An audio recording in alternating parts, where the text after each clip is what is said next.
Quentin Tarantino es famoso por su violencia estilizada, pero en Django Unchained sorprende con una escena que impacta por lo que calla. Sin sangre ni explosiones, construye el horror desde la sugestión, el silencio y la impotencia. Es la secuencia más brutal de la película, no por lo que muestra, sino por lo que nos obliga a imaginar. Una lección magistral de contención narrativa y poder psicológico. Pero ojo aquí, hasta este momento en la historia de Django Unchained, la estrategia de Django, Jamie Foxx, y el Dr. King Schultz, Christoph Waltz, ha funcionado con precisión quirúrgica. Se han infiltrado en el mundo de la esclavitud del sur de los Estados Unidos, camuflados bajo el pretexto de ser cazadores de talentos especializados en peleas mandingo, una forma brutal de entretenimiento para los ricos propietarios de plantaciones. Su verdadero propósito, sin embargo, es más íntimo y mucho más humano: rescatar a Brumhilda von Schaft, Kerry Washington, la esposa de Django, quien ha sido vendida y ahora se encuentra confinada en la infame plantación conocida como Candyland, propiedad del decadente y sádico Calvin Candie, Leonardo DiCaprio. El viaje hacia Candyland no solo es geográfico, sino también simbólico. A medida que se acercan a la plantación, el paisaje parece transformarse. Ya no están en un territorio meramente físico, están ingresando a un espacio de completa degeneración moral, un mundo donde la vida humana tiene el mismo valor que el de una ficha en un juego de apuestas.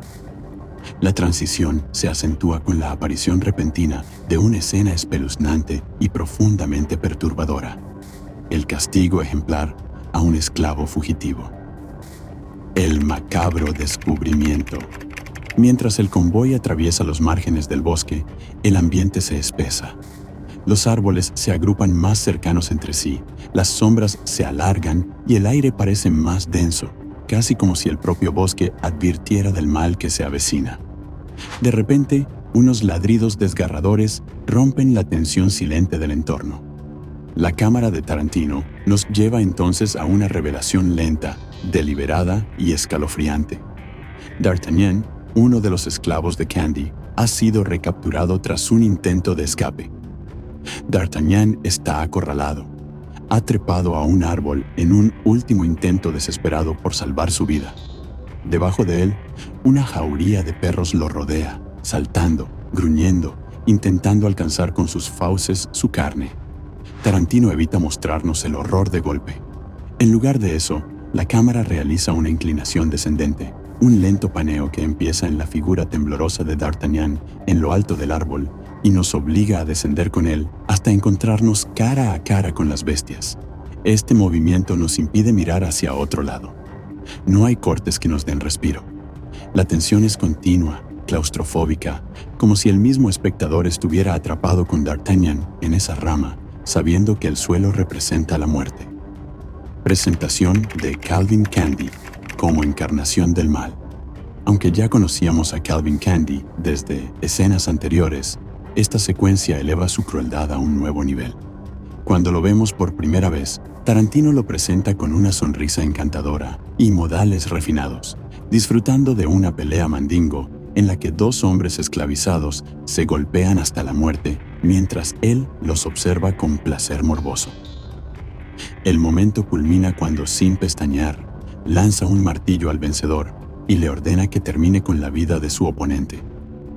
En ese acto, el espectador recibe un golpe certero. Candie no es solo cruel, es alguien que ve el dolor humano como entretenimiento, como un espectáculo digno de su riqueza y posición. Pero Tarantino, con la astucia de un narrador que sabe manipular las emociones del público, nos hace creer que ese ya era el peor rostro del villano. Nos engaña, igual que Django y Schultz engañan a Candie. Nos hace pensar que el horror ha tocado fondo, hasta que llegamos a Candyland. Entrada a Candyland. Cuando el convoy cruza el umbral de Candyland, Tarantino nos lo muestra con una toma general. Sin embargo, lo que destaca no es el lujo de la plantación ni la amplitud del terreno, sino cómo la naturaleza se torna cerrada, agobiante. Árboles altísimos se alinean como barrotes invisibles. El encuadre ya no es abierto como en las escenas anteriores del viaje. Ahora es más cerrado, denso, como si todo el entorno se hubiera convertido en una prisión sin barrotes visibles. La paleta de colores se vuelve más apagada, como si la luz del mundo exterior ya no pudiera penetrar en ese lugar. Es en este punto donde Tarantino introduce un lenguaje visual que acompaña el horror. Candyland no es solo una locación. Es un personaje más. Representa el infierno en la tierra, y la manera en que el director lo muestra encerrando a los personajes en el espacio, quitándoles el cielo, borrando los horizontes, nos indica que han entrado a un sitio donde la libertad no existe ni como pensamiento. La detención del convoy y la inmersión en el horror. El polvo se asienta lentamente mientras los hombres descienden de sus caballos. Django, en un impulso instintivo, camina hacia la escena. La puesta en escena en este momento es quirúrgica. Tarantino coreografía el movimiento de los personajes dentro del encuadre como si fueran piezas de ajedrez. Schultz, Candy y los rastreadores se mueven a los costados, cerrando el espacio visual. El espectador está atrapado, como si él también fuera parte del séquito, sin posibilidad de huir. Es una puesta en escena que no permite la evasión. Cada plano es una jaula. D'Artagnan como objeto de espectáculo. Luego, la cámara se aleja. Nos ofrece una toma amplia. D'Artagnan, sucio, sangrante y aterrado, permanece en el centro, encaramado al árbol. No hay planos cerrados sobre su rostro, no hay música emocional que subraye su dolor. En su lugar, Tarantino lo mantiene distante, como un objeto en exhibición. A su alrededor, Candy y su séquito observan con frialdad. El espectador es forzado a adoptar la misma perspectiva que los personajes, ver el sufrimiento como un espectáculo, sin intervención, sin compasión. Es una denuncia clara. En ese mundo, el dolor humano es un entretenimiento más. El diálogo comienza. Candy rompe el silencio. Con voz relajada, casi jovial, ordena a sus rastreadores que calmen a los perros. Lo hace como quien apaga la radio. Luego, comienza una de las tomas más inquietantes y técnicamente brillantes de toda la película. Una secuencia ininterrumpida de 1 minuto y 33 segundos. La cámara lo sigue desde que baja del carruaje hasta que se acerca al lugar del castigo. No hay cortes. Cada paso suyo resuena en el barro húmedo. Cada crujido bajo su bota parece una nota en una sinfonía de maldad. El fango se convierte aquí en un símbolo. Candy está literalmente hundido en su propia podredumbre moral. Este plano largo, sin edición, sin música, obliga al espectador a permanecer presente. Tarantino está diciéndonos, no mires hacia otro lado. No te daré ese lujo. Si estás aquí, verás todo. La cámara se convierte en un testigo mudo que arrastra al espectador por el mismo sendero de inmundicia que pisa el villano.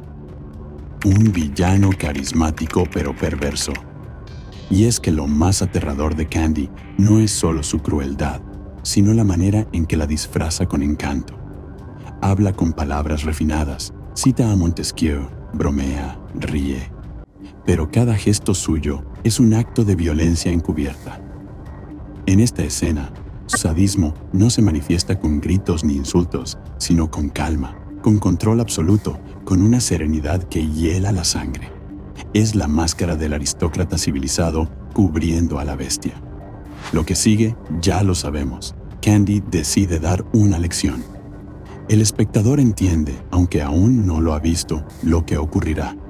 Pero Tarantino no se apresura, alarga la tensión. El terror aquí no está en lo que sucede, sino en lo que se anticipa. El encuentro entre Candy y D'Artagnan. Aquí, la escena comienza con un gesto inquietante. Calvin Candy se aproxima a D'Artagnan con una falsa compasión que hiela la sangre. Se arrodilla frente a él en lo que podría parecer un acto de cercanía, de igualdad, pero que en realidad es una muestra de dominio absoluto. Tarantino encuadra esta imagen con una precisión quirúrgica. Ambos personajes comparten el mismo plano, pero una línea invisible y brutal los divide. Detrás de Candy están sus hombres armados, estoicos, y los perros, feroces, listos para cumplir órdenes. Son la manifestación física de su poder, de su control absoluto sobre la vida y la muerte. Detrás de D'Artagnan, por el contrario, solo hay vacío. Nada. Solo tierra y silencio. Esta composición visual no es casual. Revela el aislamiento total del esclavo, su desamparo en un mundo que le ha quitado incluso la esperanza. No necesita palabras. La imagen lo dice todo. Es el retrato de la soledad extrema, de la falta de protección, de la vida humana reducida a un objeto prescindible. El momento más escalofriante. Candy comienza a hablar. No grita. Habla como quien discute una inversión fallida. Explica, con una calma perturbadora, que pagó $500 por D'Artagnan y que con ese dinero esperaba obtener al menos 5 combates en sus brutales Mandingo Fights. Pero ahora, con D'Artagnan rindiéndose, negándose a seguir peleando, Candy dice que debe haber consecuencias. Habla de él como si hablara de una mula vieja, de un caballo cojo, de un producto defectuoso. Esa frialdad es lo que convierte la escena en una de las más aterradoras del cine. D'Artagnan no es una persona para Candy, es una inversión que no ha rendido frutos y, por tanto, debe ser descartado. Esta naturalización de la barbarie, esta economía de la muerte, es lo que convierte a Candy en un personaje mucho más monstruoso que cualquier villano que grite y golpee. Él no necesita levantar la voz, porque el sistema entero está de su lado. La violencia que Tarantino decide no mostrar. Y entonces llega el clímax. Candy ordena que liberen a los perros.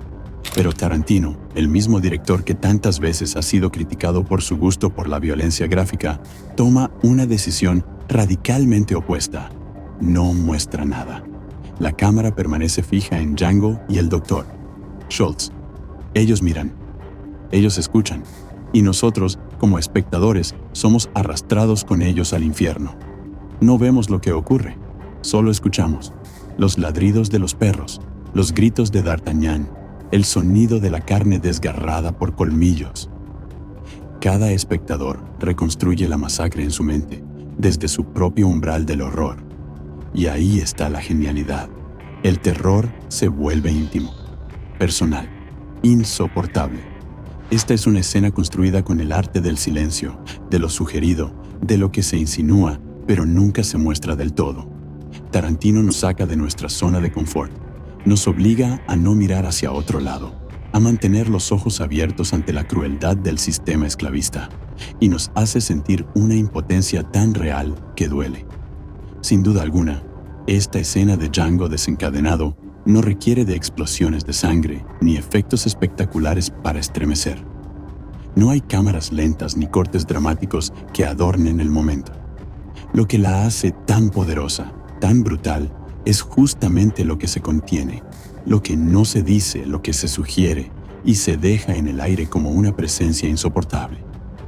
En un giro inesperado dentro de su propio estilo, Quentin Tarantino, famoso por su estética excesiva, su violencia estilizada y su irreverencia, nos muestra aquí su maestría narrativa en su forma más pura.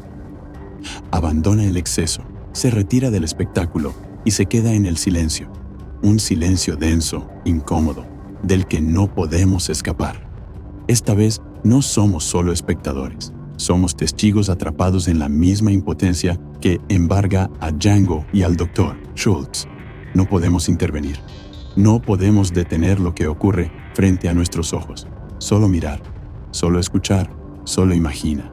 Y eso, paradójicamente, lo convierte en un horror mucho más profundo. Porque el cine de Tarantino siempre ha jugado con lo visual, pero aquí juega con nuestra mente, con nuestro instinto, con nuestra conciencia. Nos hace cómplices del espectáculo macabro al que asistimos, no por voluntad, sino porque no hay otra salida. Y cuando la escena llega a su fin, no sentimos alivio. No hay un cierre, ni una resolución catártica. Lo que queda es un vacío, un eco que resuena en la memoria emocional del espectador. Queda la sensación de haber presenciado algo atroz sin siquiera haberlo visto todo, porque lo verdaderamente insoportable no fue lo que se mostró, sino lo que no pudimos dejar de imaginar. Ese grito que nunca se escuchó, esa súplica que quedó ahogada entre ladridos y órdenes frías, ese silencio que no se va. Y ojo aquí, Porque si esta escena te impactó tanto como a nosotros, no te vayas sin dejar tu huella. Suscríbete al canal, activa la campanita para recibir más candela cinematográfica como esta y comparte este video con alguien que crea que el cine solo sirve para entretener. Porque a veces, lo que el cine no muestra es precisamente lo que más nos transforma. Nos vemos.